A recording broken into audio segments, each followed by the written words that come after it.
يسعد فؤادي كلما ذكر الحبيب ترنما ذاك الذي رب العلا صلى عليه وسلم. Sekarang kita berbicara tentang hakikat wali.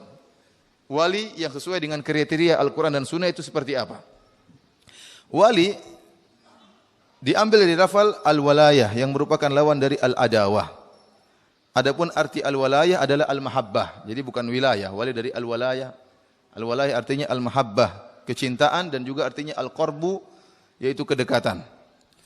Lawannya adalah al-adawah dan al-bughdhu, yang artinya kebencian, dan al-bu'du, yaitu kejauhan.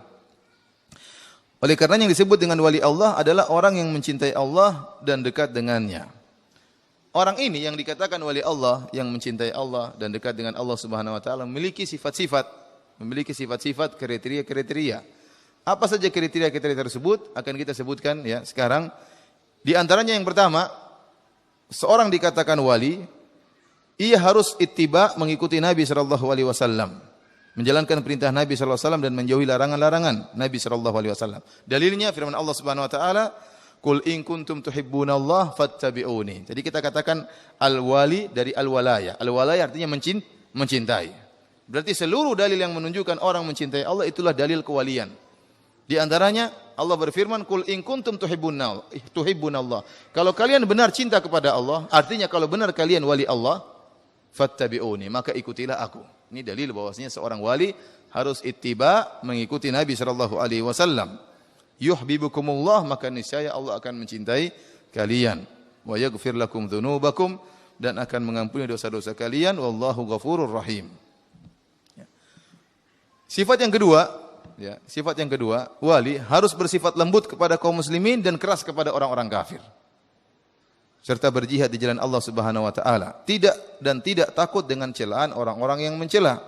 Dalilnya firman Allah Subhanahu wa taala surat Al-Maidah ayat 54. Allah berfirman, "Ya ayyuhalladzina amanu may yartadda minkum an dinihi fasawfa ya'tillahu biqaumin yuhibbuhum wa yuhibbuna." Wahai orang-orang yang beriman, barang siapa yang murtad di antara kalian dari agamanya, maka Allah akan mendatangkan suatu kaum yang Allah mencintai mereka dan mereka mencintai Allah. Dan kita katakan tadi al-walayah maknanya apa? Mahabbah. Wali artinya kecintaan.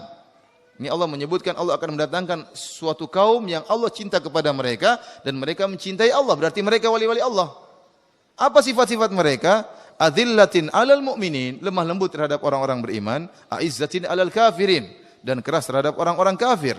Yujahiduna fi sabilillah, mereka berjihad di jalan Allah Subhanahu wa taala, wala yakhafuna laumata laim, dan mereka tidak takut dengan celaan orang-orang yang mencela.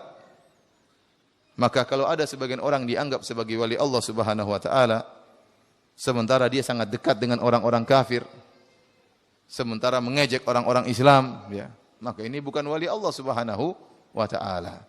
Merendahkan orang-orang Islam dan sangat dekat dengan orang-orang kafir, ya, maka ini bukan wali Allah Subhanahu wa taala. Kemudian ciri yang ketiga, beriman dan takwa, dan ini ciri utama, ya, ciri utama. Allah Subhanahu wa taala berfirman, dan ini nas dalam hal ini, "Ala inna awliya Allahi la khaufun 'alaihim wa lahum yahzanun."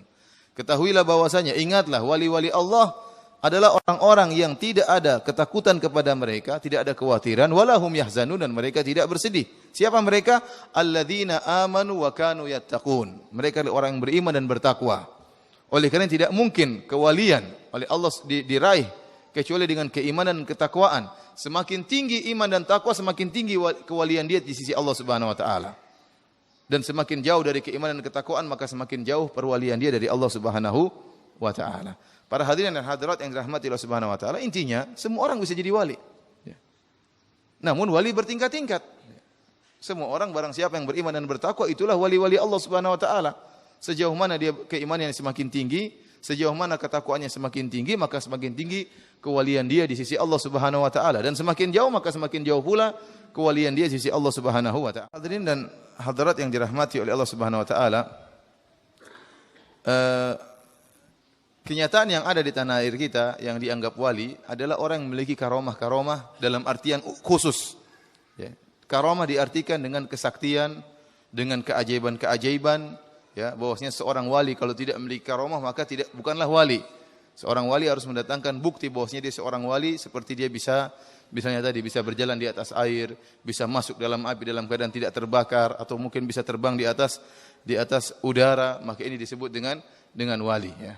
Padahal Al-Quran tidak pernah menyatakan hal demikian. Hadis-hadis Nabi juga tidak pernah menyatakan demikian. Oleh karenanya, yang menjadikan seorang itu wali atau bukan, maka yang dilihat adalah amalannya, bukan keajaibannya. Yang dilihat adalah amalannya, apakah sesuai dengan Al-Quran dan Sunnah atau tidak. Jika ternyata amalannya sesuai dengan Al-Quran dan Sunnah, maka dia adalah seorang wali. Saya nukilkan juga perkataan Al-Hafidh Ibnu Hajar Al-Asqalani, ya, dalam kitabnya Fathul Bari, jilid ke-7 halaman 383, penukilan yang indah. Dia mengatakan tentang kondisi orang awam di zaman beliau, dan tidak jauh beda, bahkan sekarang lebih parah. Kata beliau, annalladzi istaqarra indal 'amah anna kharqal 'adah yadullu ala anna man waqa'a lahu dzalik min awliyaillah. Kata dia, sesungguhnya yang terpatri di kalangan orang awam bahwasanya keajaiban atau kesaktian menunjukkan barang siapa yang melakukan kesaktian tersebut maka dia termasuk wali-wali Allah. Wa huwa ghalatun mimman yaquluhu, dan ini merupakan kesalahan bagi orang yang mengatakan hal ini. Jadi kata dia, ini yang terpatri yang dianggap oleh orang-orang awam, barang siapa yang bisa melakukan kharqul adah, kesaktian-kesaktian, keajaiban-keajaiban, maka dia wali Allah. Kata Ibnu Hajar, dan dia juga ulama Syafi'iyah, ini keliru. Kata dia, wa huwa ghalatun mimman yaquluhu. Ini termasuk kesalahan dari orang yang berpendapat dengan pendapat ini. Fa innal khariqa qad yadhhar ala yadil mubtil. Kenapa? Karena kesaktian dan keajaiban bisa saja nampak pada orang yang di atas kebatilan. Min sahirin, seperti penyihir juga sakti. Wa kahinin, dukun juga sakti. Wa rahibin, pendeta juga sakti, kadang-kadang sakti. Fayahtaju man yastadillu bidzalik ala wilayati awliyaillahi ta'ala ila fariq. Kalau begitu, barang siapa yang ingin tahu wali Allah, maka tidak bisa dijadikan dalil kesaktian. Karena kesaktian bisa saja atau keajaiban bisa saja muncul dari wali-wali Allah, dan bisa saja juga muncul dari orang-orang yang di atas kebatilan seperti penyihir, dukun dan yang lainnya. Maka itu bukan pembeda. Jadi faktor yang menentukan seorang wali atau bukanlah kesaktian, Maka butuh adanya pembeda penentu yang lain.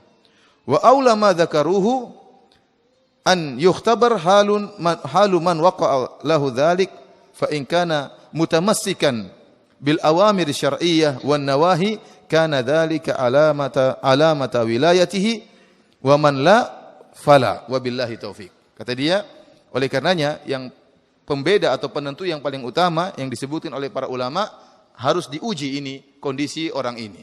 Harus dilihat kondisi orang ini. Yang muncul kesaktian darinya harus diuji. Kalau memang kita dapati dia adalah orang yang berpegang teguh dengan perintah-perintah Allah dan menjauhi larangan-larangan Allah, maka itu merupakan tanda kewaliannya. Tetapi jika ternyata dia tidak taat kepada Allah, jauh dari perintah-perintah Allah, melanggar larangan-larangan Allah, maka fala, kata Al-Hafidz Ibnu Hajar, maka dia bukan wali Allah Subhanahu wa taala. Jadi intinya untuk menentukan wali atau bukanlah kesaktian. Ini pendapat orang awam. Kata siapa? Kata Al-Hafidz Ibnu Hajar. Ini merupakan kesalahan. Tadi telah kita nukilkan perkataan Imam Syafi'i, sekarang kita nukilkan perkataan Hafidz Ibnu Hajar, dan juga perkataan Imam Syafi'i dinukil oleh Al-Hafidz Ibnu Katsir rahimahullah. Semuanya bermuara pada kewalian ditentukan dengan apakah orang tersebut berpegang teguh dengan Al-Quran dan Sunnah.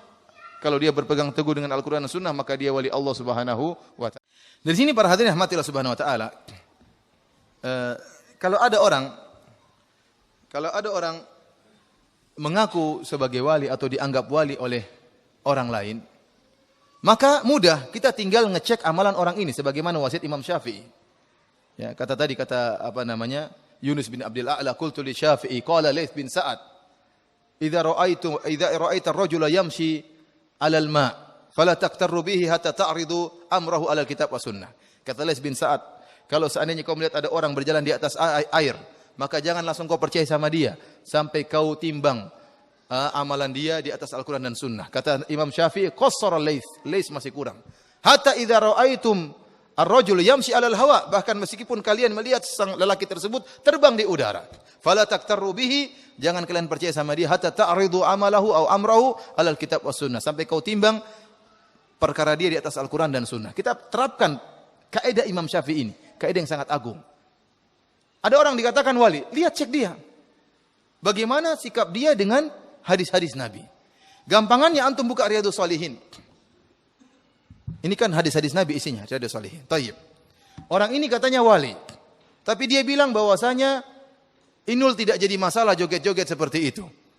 Kita lihat dalam Riyadhus Shalihin. Bab boleh joget. Ada enggak dalam Riyadhus Shalihin? Bab boleh joget-joget. Oh, enggak ada. Dari mana seperti kalau gitu? Dia mengatakan Al-Quran kitab porno. Kita lihat dalam Riyadhus Shalihin. Ada enggak bab Al-Quran kitab porno? Enggak ada. Terus mana yang sesuai dengan sunnah kalau begitu? Mana yang sesuai dengan sunnah? Dia mengatakan, oh semua bab, dia mengatakan semua agama pluralisme, bapak pluralisme, semua agama benar. Kita bilang dari mana seperti itu? Jadi caranya mudah. Kalau ada orang dikatakan wali, tinggal kumpulkan pernyataan dia, kumpulkan perbuatan dia, kemudian kita timbang dengan Al-Quran dan sunnah Nabi SAW. Ambil dari Riyadhus Shalihin, kita cek. Kalau ternyata enggak ada, berarti itu bukan wali Allah Subhanahu wa Ta'ala. Perkaranya mudah. Begitu saja. Ini maksud saya kajian yang bisa sampaikan pada kesempatan kali ini. Jadi, siapapun yang dianggap wali, maka kita tinggal cek perbuatannya dan perkataannya sesuai dengan Al-Quran dan Sunnah atau tidak. Wallahu alam bisawab.